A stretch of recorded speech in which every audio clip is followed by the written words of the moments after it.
how to sign up to Zee5 app. So if you want to sign up to Zee5, then first of all you need to open up the application.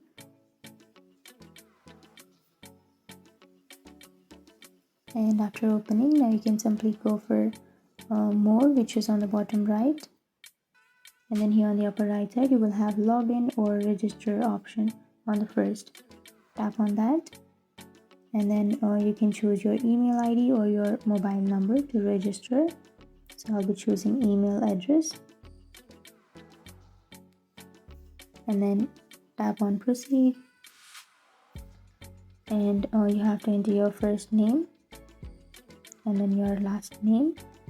And then your date of birth. And then your gender. And click here so that you agree to the terms and conditions.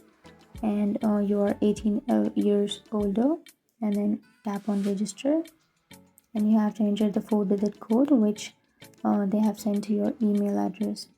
So open up your mail and enter that code here, and that's it. That's how you create, or that's how you register to your Zee5 app. And if you have any questions, feel free to comment below. Thanks for watching.